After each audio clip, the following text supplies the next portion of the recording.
Hello and welcome to another episode from CBD Genie. My name is Matt. And I'm Jonathan. And today we have an interview with Paul from Naturecan. Yeah, it was great to catch up with Paul earlier, learn more about their extensive range of products and where they see their new range going in the future. Right, so look at if you want to watch us pick Paul's brains, stay tuned and here we go. So hi, yes, and thank you for being here. First question, start kicking this off. Can you tell us a bit about yourself, how and why you started your CBD brand? Just sort of give us a bit of backstory. Yeah, so I come on it from a few different angles, to be honest. Initially, when it was first legalised in the EU, I thought this is going to be huge. You know, it's a product that's already big in other parts of the world, obviously like the States. I had some sort of history of people using cannabis-based medicine as well in recovery for cancer, and heard the stories from that where, you know, generally getting back to health, where it had helped her massively. So I'd heard very good things about it, and I'm also a shareholder in a drinks business. So my initial thought was, let's put some CBD into a drink and see where it goes from there. But the best thing that I ever did was I went out to the States to go and check it all out. So I went to sort of an educational forum for the first few days of this trip to the States, and it was, to say speculative would be an understatement, but went and I was blown away by doctors, you know, patients, consumers, all talking about their sort of stories with CBD and how it had helped them. A lot of veterans. Can I just ask, how long ago was this that when you went out there for that first time? About 5.5 years ago now. Well, so right. It was, or probably about 5 years ago. So, you know, it was just, nobody had even heard of CBD. It was a taboo word at the time. And, you know, when I was telling people what I was looking into, they were looking at me like a criminal. It'd be a sort of common theme. My mother wasn't too pleased when I first told her. But when I got out there to the US, I saw how explosive it was, both commercially and how it had worked for people. So instead of thinking, you know, get this into a drink, get it into some of the channels that I already know, in the discount channels in the UK, this is a bit bigger than this. I need to look into this a bit further, and then basically got into the fact that all CBD was not created equally, you know, and the stuff that you couldn't buy over there, a lot of the people didn't even have a facility. They were brokers that talked this great story, had pictures of other people's facilities and everything else. And, you know, I knew THC was going to be a big issue here, whereas in the States it was at 0.3. You could, you know, basically have a fair bit in there, you know, especially compared to Europe. So I managed to get an exclusive deal with an extractor over there who had this rotochrome technology, which can very precisely remove all of these components like THC, like CBN. And then we signed up to an exclusive deal with them. So that was probably 4.5 years ago. Excuse me, guys. And then the best part of the whole business happened to me then. I met Andy Duckworth, who was my business partner. He's former CEO of MyProtein, and he oversaw the huge sort of globalization of MyProtein. And basically, instead of it looking at it as a CBD sort of cannabis product, we started looking at it more like a wellness product that everybody can use. Not sort of, at the start it was cannabis enthusiasts and those people that were the first sort of people on board to this. But we looked at it from the total other angle, like this is an ingredient like turmeric or, you know, protein, or it helps in the sort of for various things. So then, and when Andy got on board, he basically got the band back together, and guys that had worked with him previously and he took sort of the best of these guys and brought them into Naturecan, and we then sort of fully globalized the business. So within a few months we had sort of 15 sites up and running, 15 countries, and then it's just continued and continued. We have a country manager that runs each one, and now we're up to around, I think it's 45 sites that we run all around the world. You've gone from 0 to 45 sites in 4 years. So yeah, it's actually three. So Naturecan was born 3.5 years ago. So there was a bit of work before that, setting up the deals and exclusivity, but the brand has gone, from strength to strength. How many countries do you currently operate in? 45. So 45. When you say 45 sites, you're saying 45 separate countries. Yes. Right? That qualifies as global, I think, doesn't it? Interestingly, are there, I mean, outside the US, what are the, do you think, see as the biggest or fastest growing sort of markets out there? So in the EU, we've got some incredibly good markets. Germany is an incredible market, very strong, and early adopters to CBD as well. The other thing in Europe, because the differences in novel food, we've managed to get a lot more MPD into Europe because of not having the cut-off date and everything else as well. So variations of products with turmeric in, astaxanthin, extra sort of added ingredients, and just different formats, so many different formats. And we've rolled that out right across Europe. So Europe's strong for us. The US actually is growing for us incredibly, but it's not something that we've hugely gone at because it's such a saturated territory. And what we do find is, although there is the bad players in Europe, as well, type of thing, there's a lot of a difference in quality in the US between what people are selling and the price of some of it is. There's a market for it over there that's, in the mom and pop shops, in all the smoke shops and everything else. And it's cheap and cheerful. You probably haven't got a COA with it and everything else. And not, ours is tested 6 times along the way. That's where some of the cost goes. But we know every bit of that each way through the process and know.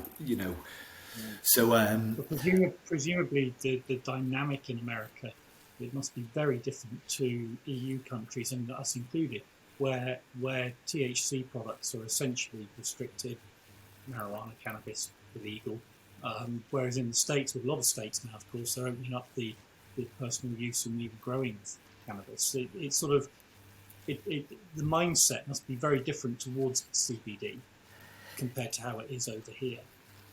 Definitely. So I think. How do you find that?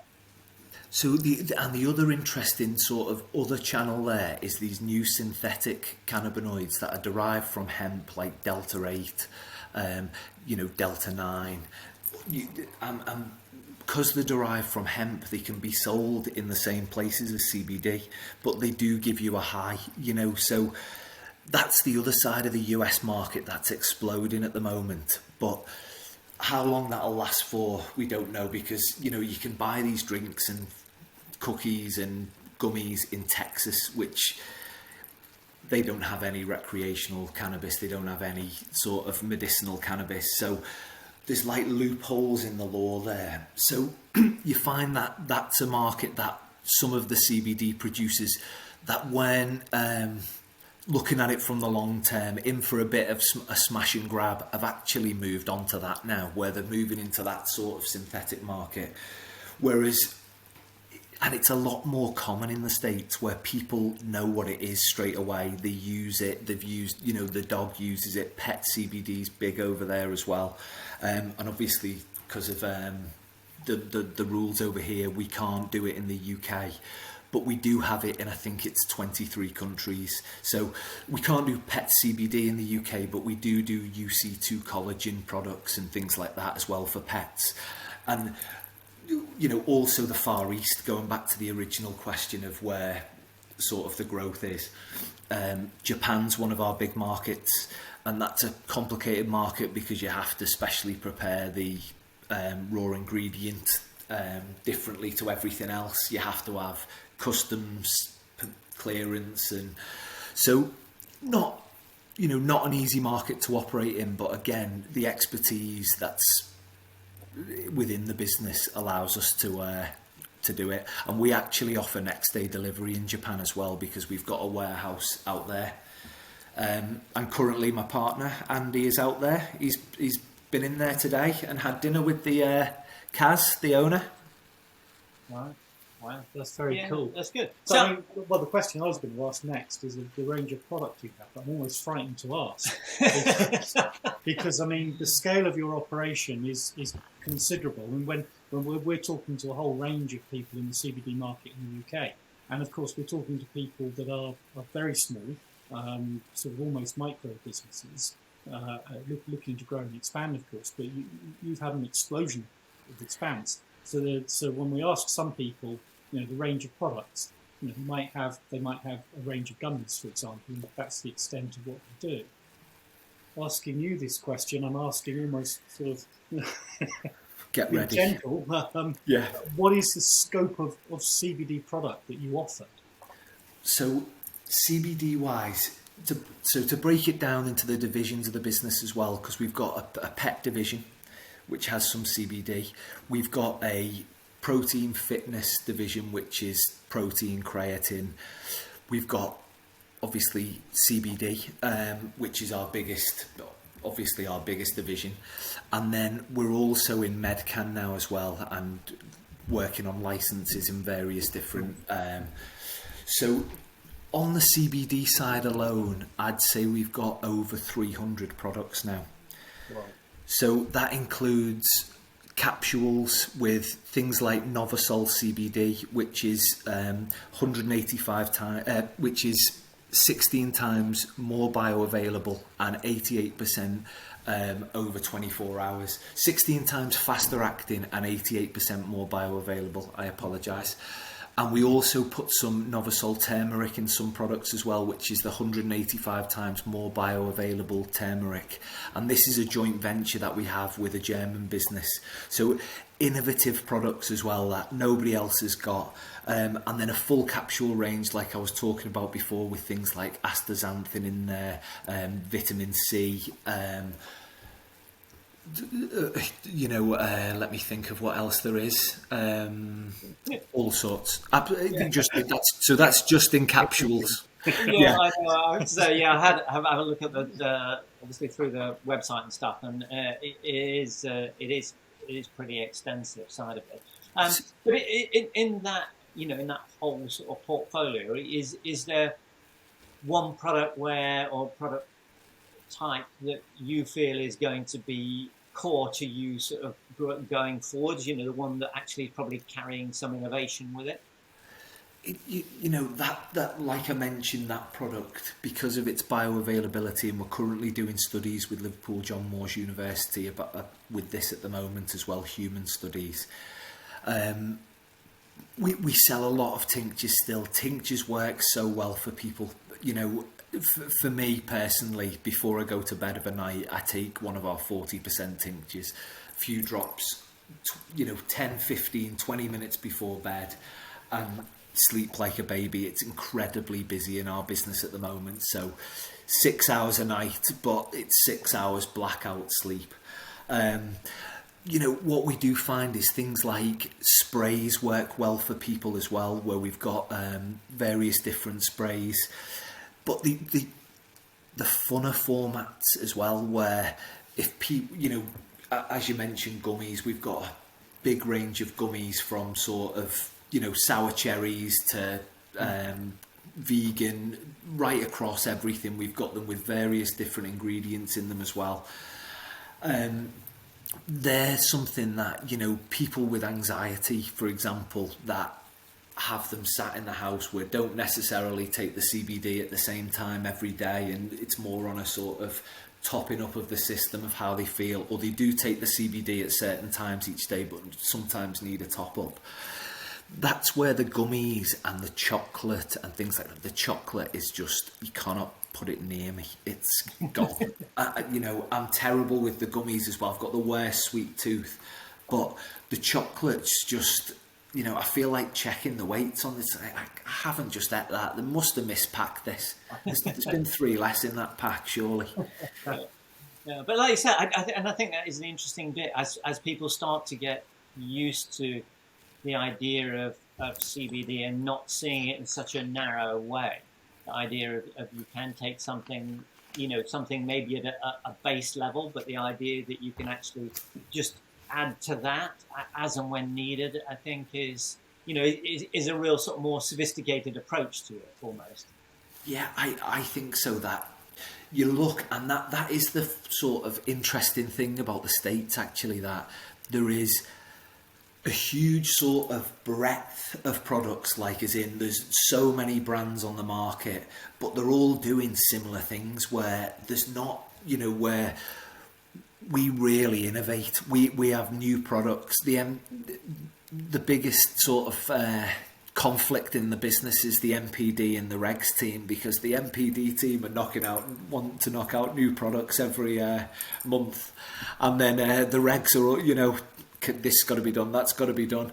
So that's, MPD and innovation is so important in this, because that's how the business is, the industry is going to grow. We say that as well, where we don't do a drink, but I love the brand Trip, and we want all of these brands to do well and create this market, because this product does so much good for people. And it's not just necessarily about, if somebody takes an oil the first time, doesn't like the taste, and then that's it for CBD. We have to think of ways, other formats, and that's why capsules work well as well, but edibles, just with gummies, cookies, brownies. We do a brownie as well that you heat up slightly, bit of ice cream, and you can eat them on the run as well, but the serious bits of confectionery, it's not ramming a bit of CBD in anything that tried and tested. Do you think we'll ever get to a point where restaurants are routinely serving their desserts laced with CBD? Honestly, I do. I think, it's funny, because in LA, where they have a CBD drink on every menu, at decent, the sort of cocktail places and things like that. Yeah.